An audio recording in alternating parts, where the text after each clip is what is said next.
भक्तों, जय श्री सीताराम। आप सभी भक्तों का एक बार से पुनः हमारे चैनल हरि शरणम में स्वागत है।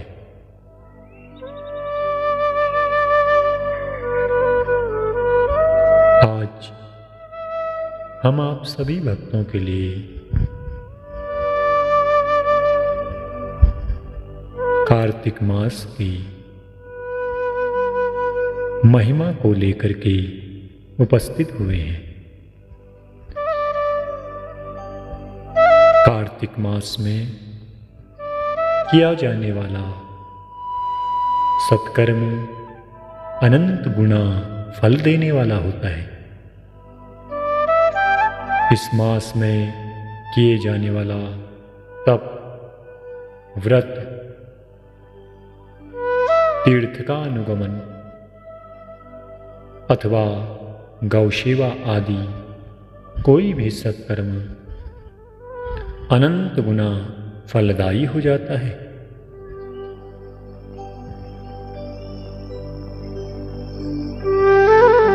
इसी प्रकार कार्तिक मास की महिमा को सुनने मात्र से हमें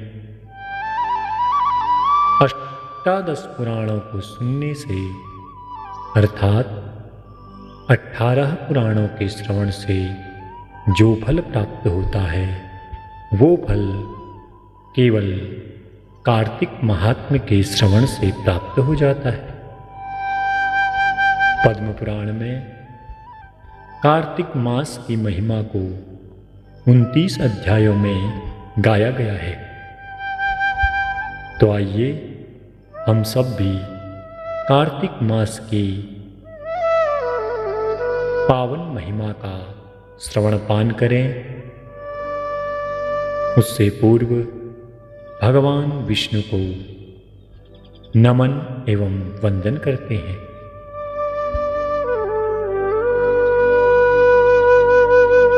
शांताकारं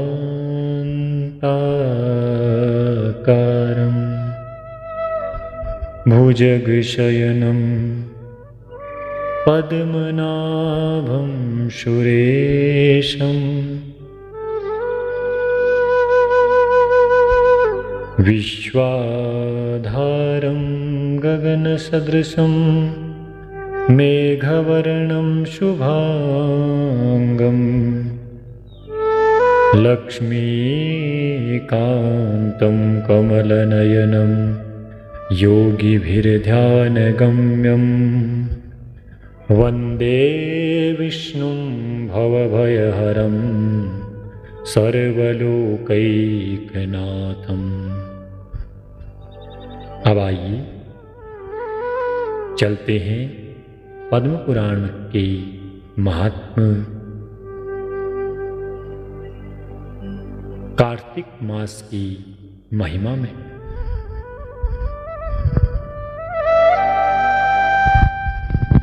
पद्म पुराण में कार्तिक मास की महिमा को बताते हुए 88,000 शौनकादि ऋषियों के सन्मुख सूत जी महाराज कहते हैं कि हे ऋषियों, इस कथा को सावधानतया सुनो, सावधान होकर के सुनिएगा। एक बार की बात है, भगवान श्री कृष्ण अपनी अष्टपटरानियों में से जो सत्यभामा नाम की पटरानी है उनके साथ बैठ करके वार्ता कर रहे थे। तब उसी समय वहां नारद जी का आगमन हुआ। नारद जी को देख करके भगवान श्री कृष्ण ने सत्यभामा के सहित उनका आदर सत्कार किया। आदर सत्कार से नारद जी अत्यंत प्रसन्न हुए और तब नारद जी ने सत्यभामा जी से कहा कि आप मुझे प्रसन्न करने के लिए क्या कल्प वृक्ष ला सकती हैं? और तब जो स्वयं लक्ष्मी स्वरूपा हैं उनके लिए कल्प वृक्ष लाना कहाँ कठिन था। तो तब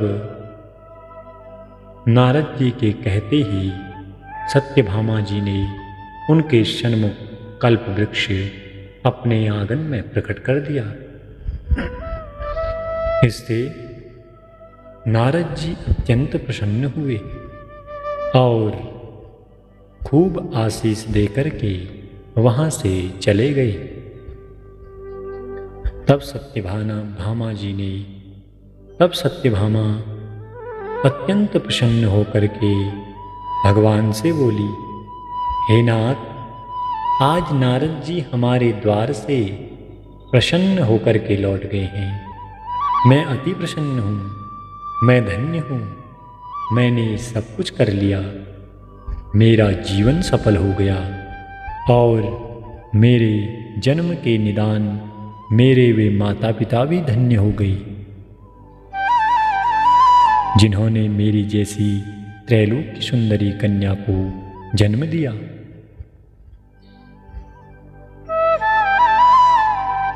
आपकी 16,000 रानियां, उनमें से मैं आपकी परम प्रेयसी बनी। मैंने विधानपूर्वक आप आदि पुरुष के साथ वह कल्प वृक्ष आज नारद जी को अर्पण कर दिया, जिसकी वार्ता पृथ्वी के लोग जानते तक नहीं हैं। आज वही कल्प वृक्ष इस समय मेरे आंगन में विद्यमान है। मैंने इस समय त्रैलोक्याधीश भगवान श्री कृष्ण की पत्नी बनकर नारद जी को वह कल्प वृक्ष उनकी प्रसन्नता के लिए प्रकट किया। हे मधुसूदन, आज मैं आपसे कुछ पूछना चाहती हूँ। यदि आपका मेरे ऊपर अनुराग हो तो विस्तार से कहिए, जिससे मैं अपनी आत्मा का कल्याण कर सकूं तथा आपका और मेरा बिछोह कल्प पर्यंत भी न हो।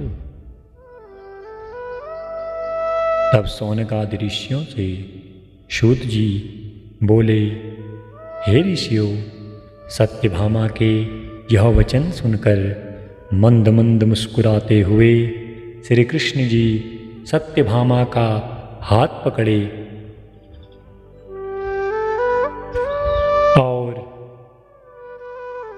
आंगन पर जहां वह कल्प वृक्ष था वहां पर चले गए। सत्यभामा की प्रीति से पुलकित हुए संसार के स्वामी श्री कृष्ण जी सेवकों को बाहर ही रोककर भावावेश में हंसते हुए बोले, मुझे तुमसे अधिक प्रिय अन्य रानी नहीं है। मेरी 16 सहस्त्र स्त्रियों में तुम मुझे प्राणों से भी अधिक प्रिय हो। तुम्हारे लिए मैंने देवताओं तथा इंद्रदेव से भी विरोध किया। हे कांते, तुमने जो प्रश्न किया है उसके उत्तर में मैं कुछ विस्मयजनक बातें कहता हूँ, उन्हें ध्यान से सुनो। जब तुम्हारे लिए कोई चीज न देने योग्य नहीं, कोई काम न करने लायक नहीं और कोई बात न कहने लायक नहीं है, तब भला तुम्हारे प्रश्न का उत्तर न दूं, यह कैसे होगा? हे प्रियतमे, जो तुम्हारे मन में हो सो पूछो, मैं कहूँगा।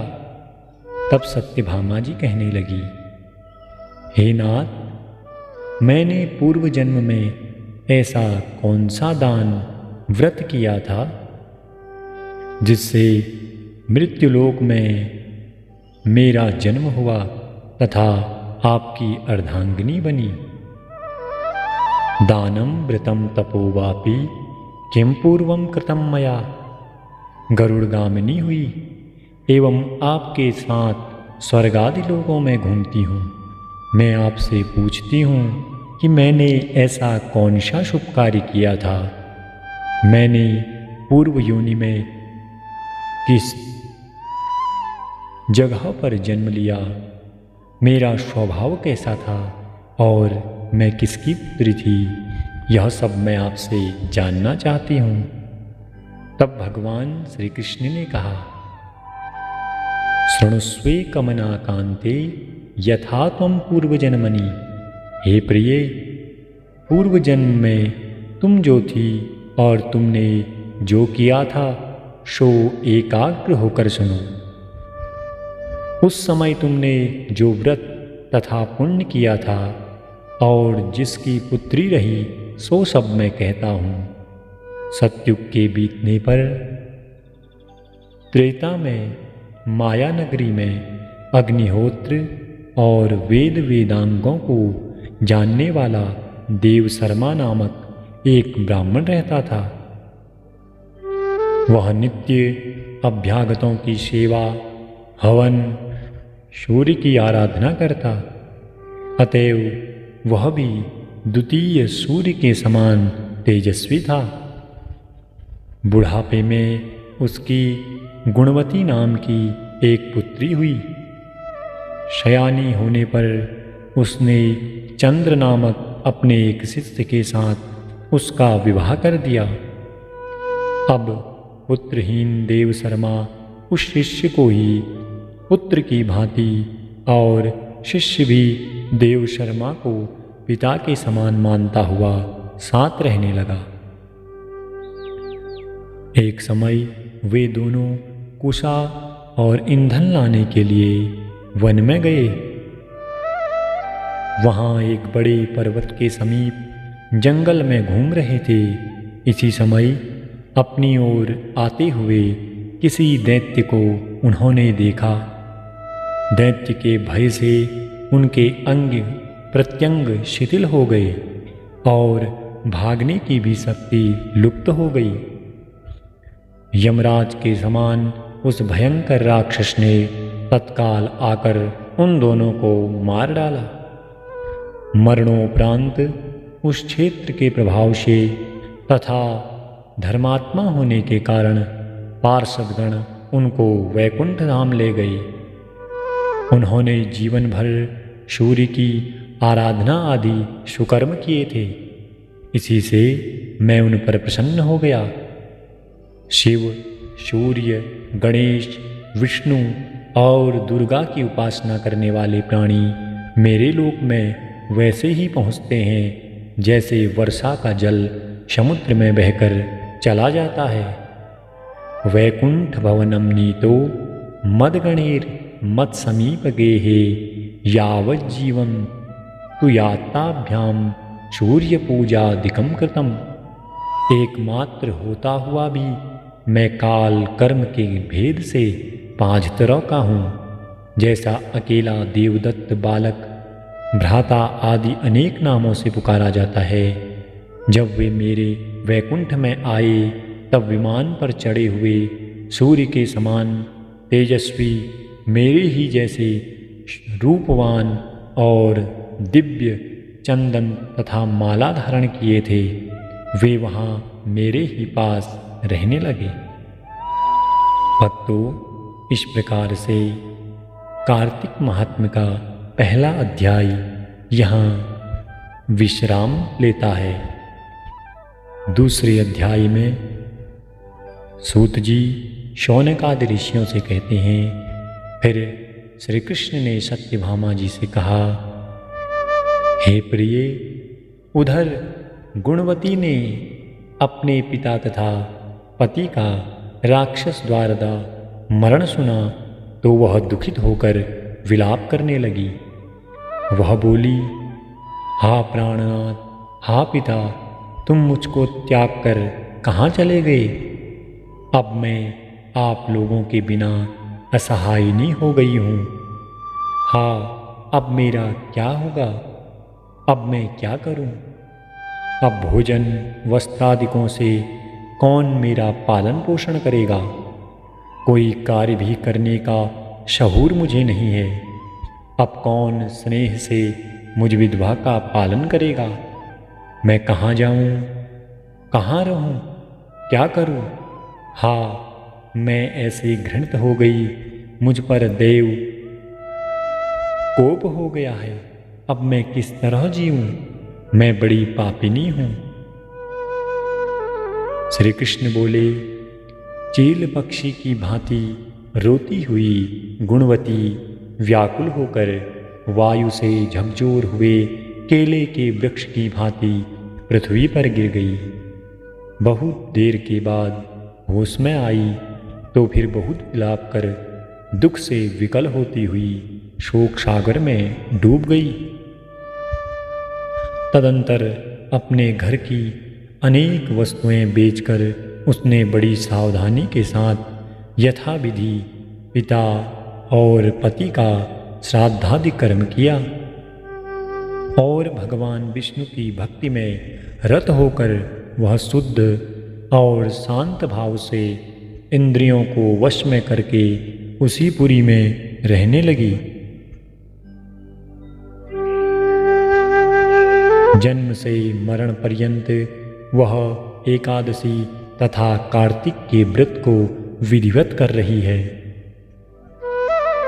हे प्रिय, ये दोनों व्रत भुक्ति मुक्ति अथवा पुत्र संपत्ति देने वाले और मुझको अत्यंत प्रिय हैं। एतद् व्रतद्वयं कान्ते मामतीव प्रियंकरं भुक्ति मुक्ति करम पुण्यम पुत्र संपत्तिदायकम। जो मनुष्य तुला की संक्रांति पर सूर्य के आने पर कार्तिक मास में सवेरे के समय स्नान करते हैं, वे यदि बड़े से बड़े पापी हों तो भी मुक्त होकर पूज्य माने जाते हैं। जो लोग कार्तिक में स्नान, जागरण, दीपदान तथा तुलसी वृक्ष की रक्षा करते हैं, वे विष्णु के समान पूज्य माने जाते हैं। स्नानम जागरणम दीपम तुलसी वनपालनम कार्तिके मासि कुर्वन्ति ते नरा विष्णुमूर्तयः। जो प्राणी कार्तिक में भगवान विष्णु के मंदिर की सफाई और भगवान का पूजन करते हैं, वे प्राणी जीवन जीते ही मुक्त हो जाते हैं। जो प्राणी कार्तिक में 3 दिन भी नियम पालन करते हैं, वे देवताओं के भी पूज्य माने जाते हैं। तब भला जिन्होंने जन्म भर व्रत किया, उनका क्या कहना। इस तरह गुणवती मन लगाकर प्रतिवर्ष कार्तिक का व्रत और भक्तिपूर्वक विष्णु भगवान की आराधना करती रही। एक समय की बात है, गुणवती रोग के कारण दुबली और ज्वर से पीड़ित हो गई। इस दशा में भी धीरे धीरे गंगा स्नान को गई। वह जल में स्नान कर ठंड से कांपने लगी। उस विह्वल अवस्था में उसने गगनमंडल से आते हुए विमान को देखा। उस पर शंख, चक्र, गदा और पद्म आदि विविध आयुधों से युक्त तथा विष्णु रूप धारण करने वाले पार्षद विद्यमान थे। गरुड़ की ध्वजा से युक्त और अप्सरा गणों से सुशोभित उस विमान पर गुणवती को चढ़ाकर चंवर डुलाते हुए विष्णुगण उसे वैकुंठ में ले गए। उस विमान में बैठी हुई वह प्रदीप्त अग्नि के समान लगती थी। इस प्रकार वह कार्तिक व्रत के प्रभाव से मेरे निकट आ गई। अथ सा तद्विमानस्था ज्वलदग्नि शिखोपमा कार्तिक व्रत पुण्येन मत्सानिध्यम गताभवत्। बहुत समय बाद जब ब्रह्मादि देवताओं की प्रार्थना से मैं इस लोक में आया, तब मेरे साथ मेरे गण भी आए। हे भामिनी, ये सभी यादव मेरे गण हैं। देव शर्मा विप्र जो उस जन्म में तुम्हारा पिता था, वह इस जन्म में सत्राजित यादव हुआ, और उस जन्म के तुम्हारे पति चंद्र शर्मा अक्रूर हुए हैं। तुम वही दुखिया गुणवती हो। उस जन्म के कार्तिक व्रत के पुण्य से ही मुझे तुम अत्यंत प्यारी हो। उस समय मेरे मंदिर के द्वार पर जो तुमने तुलसी का बगीचा लगाया था, उसी के पुण्य से आज तुम्हारे घर में कल्प वृक्ष सुशोभित है। मदवारी यत्त्वया पूर्वं तुलसी वाटिका कृता, तस्मादयं कल्पवृक्षस्तवां गणगतः शुभे। तुमने जो पूर्व जन्म में कार्तिक मास में दीपदान किया था, उसी पुण्य से इस समय तुम्हारी देह में शोभा है और घर में लक्ष्मी का वास है। उस समय तुमने जो व्रतादिक पतिस्वरूप भगवान को अर्पण किए थे, उसके फल से इस जन्म में तुम मेरी भार्या हो। जन्म से लेकर मरण पर्यंत जो तुमने कार्तिक का व्रत किया था, इसी से कभी भी मेरा तुम्हारा वियोग नहीं होगा। इस तरह जो मनुष्य नियम से कार्तिक मास भर व्रत करेंगे, वे सब मेरे ही पास रहेंगे और तुम्हारे समान प्रिय होंगे। नाना प्रकार के यज्ञ, दान, व्रत तथा तप करने वाले प्राणी जो फल प्राप्त करते हैं, वह कार्तिक व्रत का सोडांश भी नहीं है। अपने पूर्व जन्म के पुण्य के प्रभाव का वृतांत सुनकर सत्यभामा बहुत प्रसन्न हुई और संसार के आदि कारण स्वरूप भगवान श्री कृष्णचंद्र को प्रणाम निवेदित किया।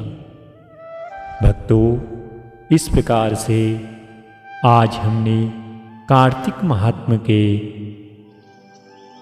पद्म पुराण में वर्णित प्रथम एवं द्वितीय अध्याय का श्रवण किया।